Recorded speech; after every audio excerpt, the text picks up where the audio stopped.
Nakita mo naman na lahat. Bakit nagbablush ka pa? Ay! Ow! Joke lang!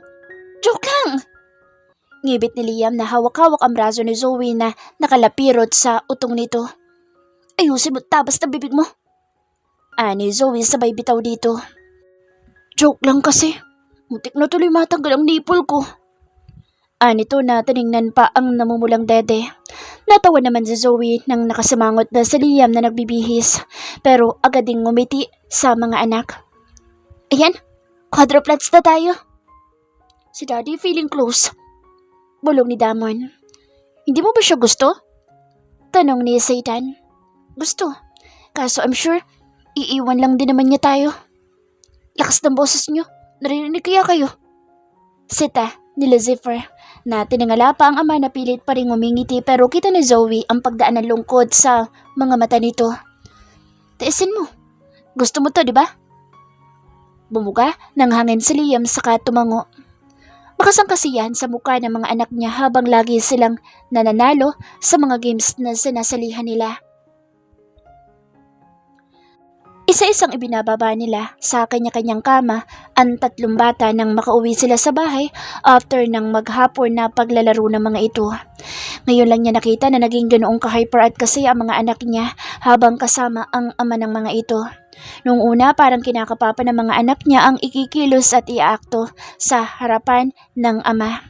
Pero sa huli, naging madaldal na ang mga ito at kung ano-ano na ang inire-request sa ama. Can we talk? Maghapon na tayo magkasama. Hindi ka pa ba napapagod? Tanong ni Zoe na minamasahe ang batok. Sige, bukas na lang. Pahinga ka na.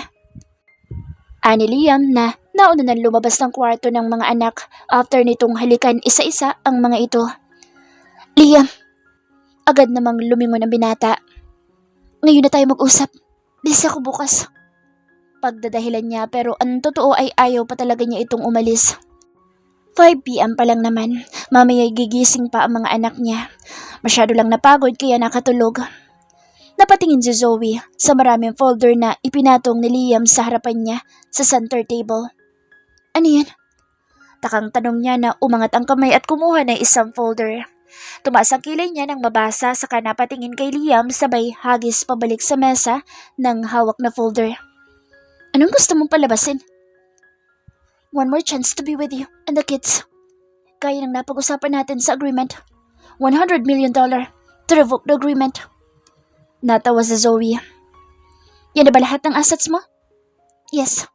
Mas double ang halaga ng lahat ng iyan. But I don't care anymore. All I care is stop.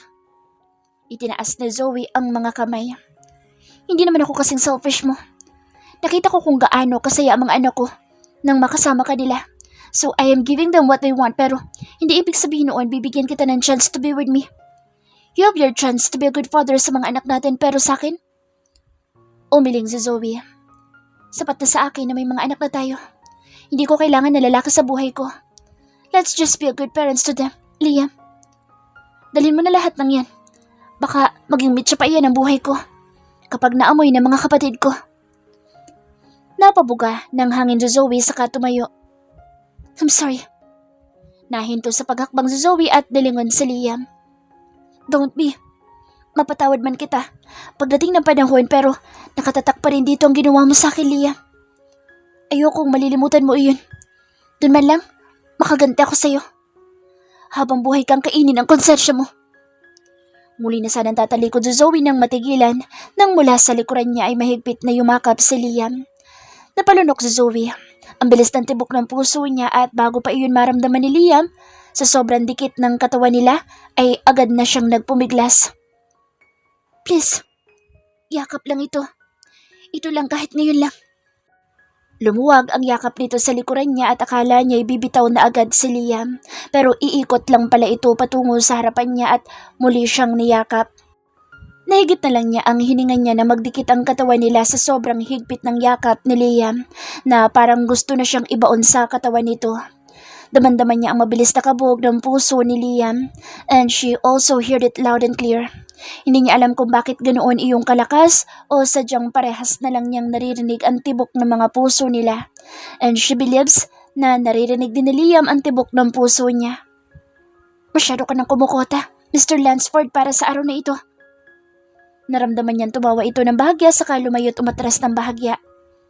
Thank you for making me hug you. That's all I want to recharge. 5 years din ako nalobat. Tumaas ang kilay ni Zoe. Paano kung halikan kita ngayon? Baka pumutok ka na sa overcharge. Ngisi ni Zoe at ewan ba niya. But she felt she wanted to flirt with him and tease him. Don't. Ibang puputok sa akin if you kiss me. Hindi naman inaasahan ni Zoe ang sagot na iyon ni Liam, kaya napaawang ang bibig niya. I think I should go. Parang nguso ko at ang puputok kapag hindi pa ako umalis. Ngawi ni Liam nang unti-unting sumimangot si Zoe. Oo, nguso mo talagang papuputukin ko. Napakahalay talaga. Iling ni Zoe saka nagmarcha ng patalikod. Kakamot-kamot naman ng ulo na napasunod na lang ng tingin si Liam kay Zoe. Anong gagawin natin? Hindi tayo makalapit sa babaeng yun tas tumagdag pa si Liam. Hindi na tayo makakuha ng pera sa company. Inaharang lahat ni Liam. Maktol na Zayla. Hindi nyo kasi pinagana yung mga kukote nyo. Bakit kasi sinunod-sunod nyo ang pagkuha ng pera sa company? Di ba sabi ko pa unti-unti lang? Pero masyado kayong naging gahaman. Look what happened. Inis na wika ni Sandro. Pati card nila mama, nadamay. Ano ba kasi? Puro kasi kayo shopping.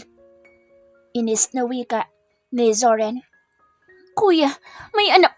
Huwag mong gamitin sa akin ang mga anak mo dahil meron din ako. Angel ni Zoren. Manahimik na nga lang kayo. Nag-iisip ako ng kailangan natin gawin. Ipapatay na lang kaya natin ulit siya. Bobo! Sigaw ni Sandro kay Zoren na biglang napayuko na lang ng ulo. Puro ka patay-patay. Ilang beses na ba natin ginawa yan, ha? Mula sa isang drawer, kinuha ni Sandro ang isang folder at inihagis sa harapan ni Zoren. Ayan! Basahin mo nang matauhan ka sa mga ganyang plano mo. All this time, alam ni Papa ang mga evil plan natin. Kaya all ay siya kay Zoe noon. Inis na tumayo si Sandro at nagtungo sa maliit na bar sa loob ng office niya at kumuha ng alak.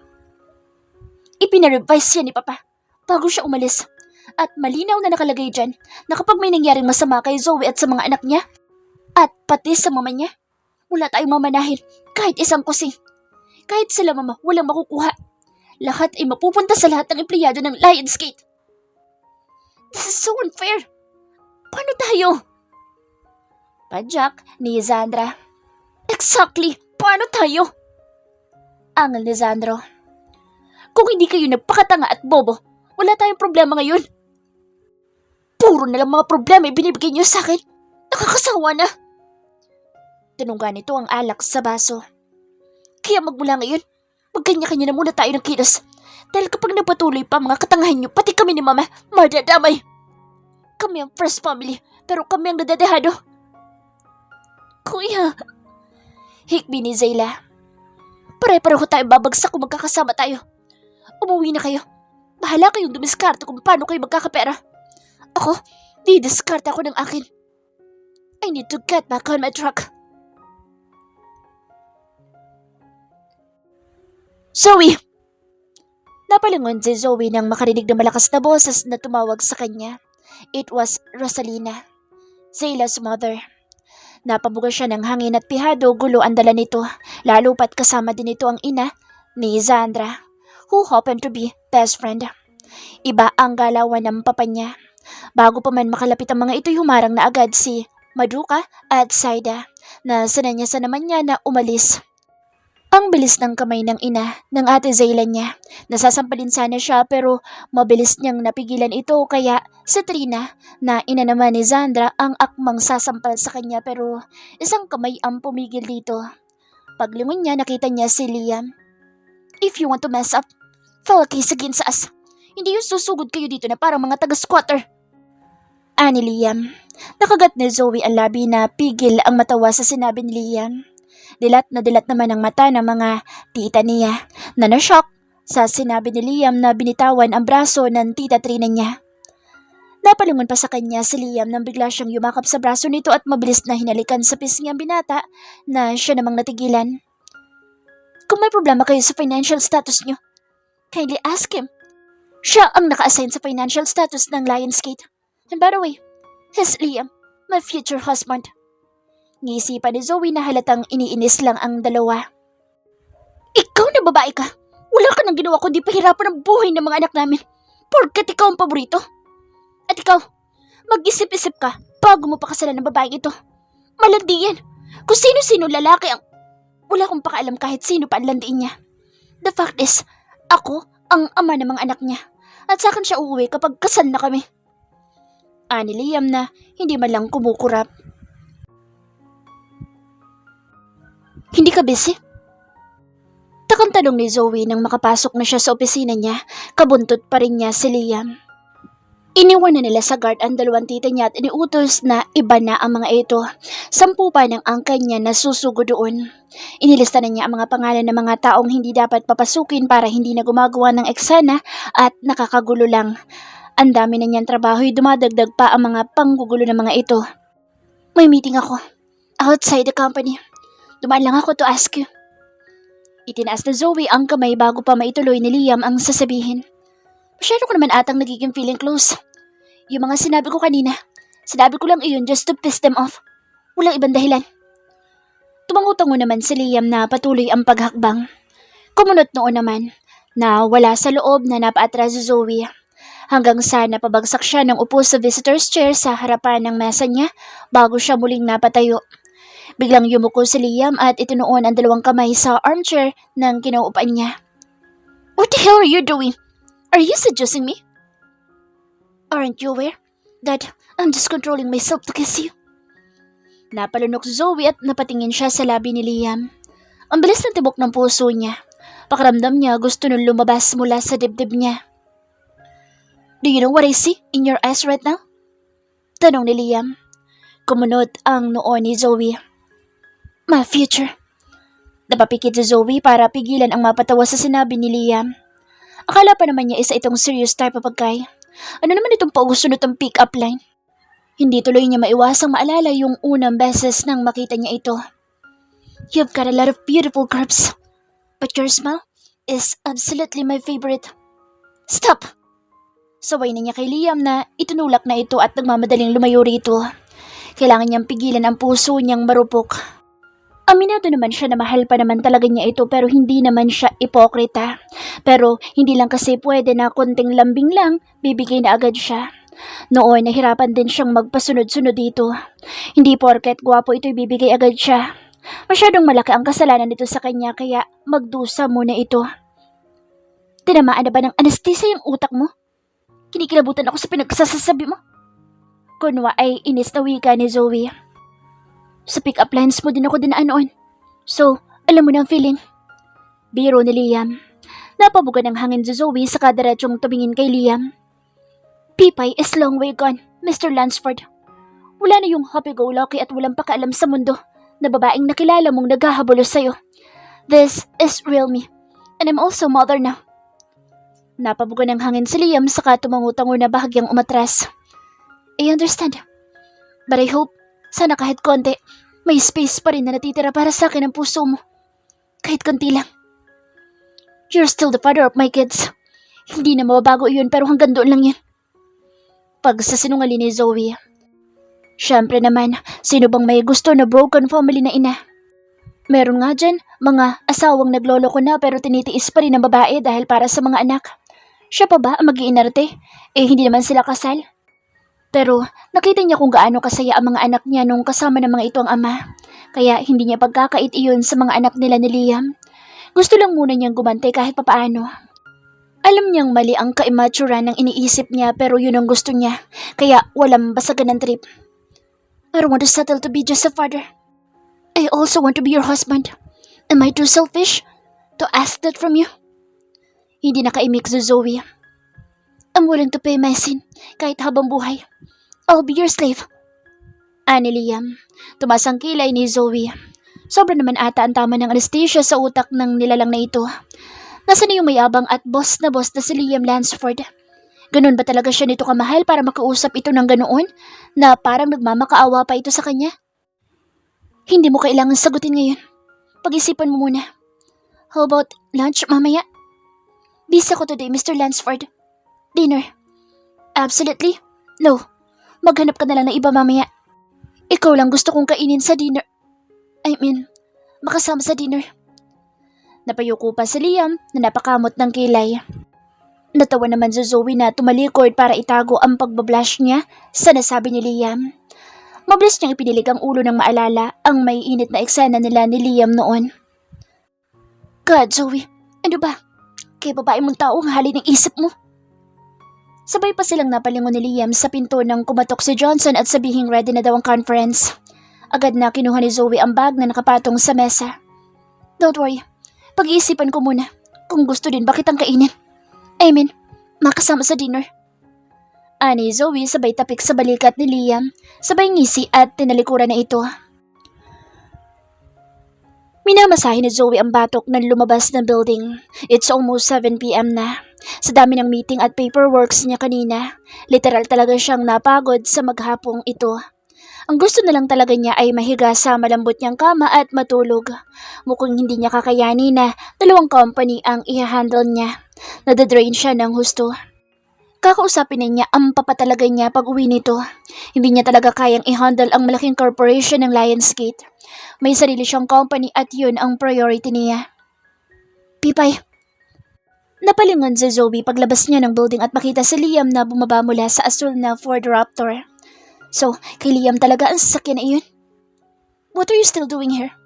I told you, pag-iisipan ko muna. I'm driving you home. Kasama ko si Maduka at Sayha. Turo niya sa 2 bodyguard niyang katabi ng kotse niyang nakahimpil sa harapan ng driveway ng building niya. Good night, Mr. Lansford. Anya saka lumapit na sa kotse niya na pinagbuksan naman agad siya ni Sayha. Ma'am, nakasunod po sa atin si Sir Liam. Wika pa ni Madoka habang nasa daan na sila pauwi. Napalingon naman si Zoe sa likuran. Hiyaan mo na lang. I'm tired. Pakigising na lang ako kapag nasa bahay na tayo. Anya, saka walang anuman na nahiga sa likod ng backseat at hindi na inalintana kung nakaskirt lang siya at 2 lalaki ang kasama niya sa loob ng kotse niya.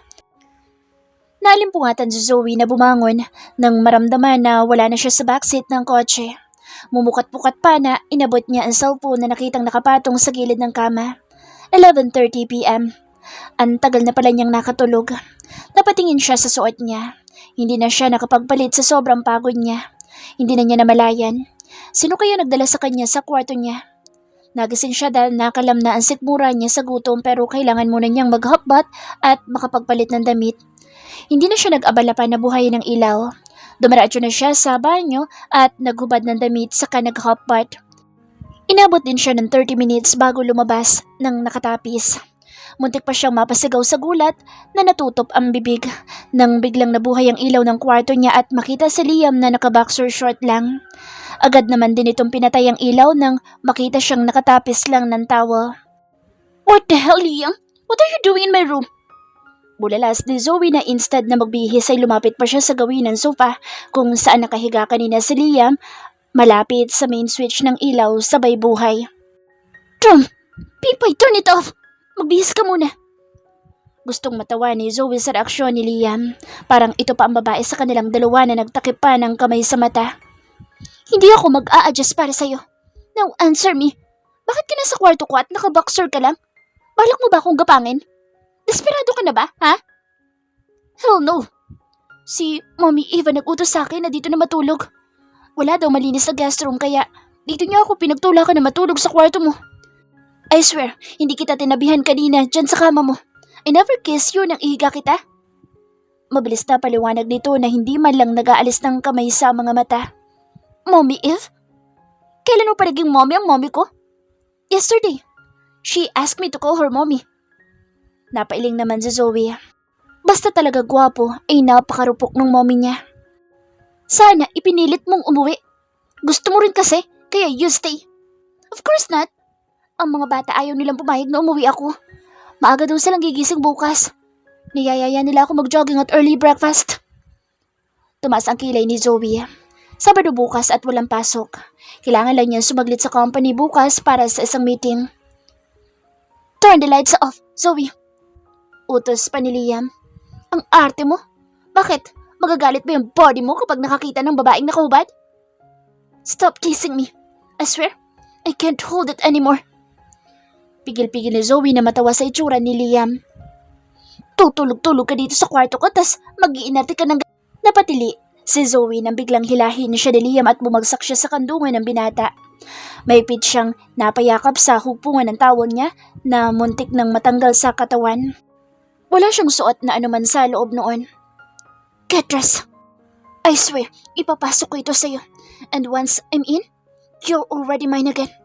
And I will make you want more and more. Napalunok si Zoe na napatitig kay Liam. Mula sa pangupo niya, ramdam na niya ang malabakal na ata nitong kargada. Wala ka na bang ibang babaeng mapagparausan kaya I've been celibate for more than 2 years, Pipay. Kaya you just didn't know how hungry I am. Kaya stop messing around. Mariin at halos pabulong ng wika ni Liam. Bakit di mo ako daanin ngayon sa dahas tulad ng ginawa mo sa akin dati? Hindi na naiwasang sumbat ni Pipay. Para naman biglang binuhusan ng malamig na yelo si Liam at isang iglap. Nakita ni Zoe na nabura ang nag-uumapaw na pagnanasa sa mga mata ni Liam. Ngayon ay napalitan iyon ng lamlam at lungkot. I'm sorry. Hindi na pinagsalita pa ni Zoe si Liam dahil alam niyang hihingi na naman ito ng sorry. Siya na ang tumuwid sa pagitan nila. Wala na. Talo na naman. Naging dakilang marupok na naman siya. Mainit niyang hinalikan si Liam sa mga labi. Tuluyan ng humalagpos ang towel sa katawan niya nang sapuhin niya ang 2 pisngi ni Liam. Now choose. You're going to make love to me? Or I'm going to kick you out immediately. Bulong ni Zoe habang gumagapang na ang halik niya sa panga nito patungo sa tenga, pababa sa leeg. Halatang nagtatalo pa din ang isip ni Liam. Hanga din siya sa self-control nito ngayon. Dati naman halik lang, bigay todo na agad ito. Gumapang ang kamay niya sa katawan ni Liam. After niyang umayos ng upo paharap sa binatang speechless na lang, nakagatlabi at nakapikit. Agad siyang binuhat ni Liam at dinala sa kama niya. Hinubad na rin ito ang boxer at tuluyan ng nakalaya ang sandata. There is no turning back, Pipay. Ani Liam na hinila ang hita niya hanggang sa laylayan ng kama. Tom, you're still so beautiful as ever. Usal ni Liam. Hey, wake up. I thought you're hungry. Bulong ni Liam na hinalikan pa siya sa labi kaya nagdilat siya ng mga mata na nilingon si Liam na pati mata ata ay nakangiti. Iba din talaga ang mga ngitian nito basta nakaka-home run. Naka 3 round na sila, ayaw pa nito magpaawat. Kung hindi pa siya dumaing na gutom na talaga siya, ay hindi pa ito titigil. Nakonsan siya naman ito at nag-volunteer na ipag-prepare siya ng makakain niya. It's already 2 a.m. in the morning. Habang nasa baba si Liam, sinamantala naman niya na maligo ng tuluyan. Nalalagkit na siya. Safe period niya ngayon kaya okay lang na hindi mag-withdraw si Liam. Bumangon siya at napatingin sa tray ng pagkain na dala ni Liam. Kumalang bigla ang sikmura niya na talagang gutom na siya. Dahan-dahan, baka pati ako'y makain mo na. Natatawang wika ni Liam nang mapansin na sunod-sunod ang subo niya. Sinamaan niya ito ng tingin na agad na itinikom ang bibig para alisin ang ngiti. Finish it up. I will take a quick shower. Anito na tumayot, mabilis ulit siyang hinalikan sa labi. Hindi ka kakain? Tanong niya kay Liam habang papasok ito ng banyo. Nope. Mas gutom ako sa'yo kaysa sa pagkain na nasa harapan mo. Kaya, eat it up. After I wash up, ako naman ang kakain. Pakandat na wika nito saka pumasok ng bathroom. Lights on or lights off? Tanong ni Liam nang lumabas ng banyo na wala man lang katapis-tapis. Ang towel ay nasa balikat lang. Basta lang itong naglakad patungong switch ng ilaw. Sa paglipas ng panahon, mas lalong gumanda ang build ng katawan nito. Pagya pa siyang napalunok ng mapatingin sa malaki nitong sandatang buhay na buhay.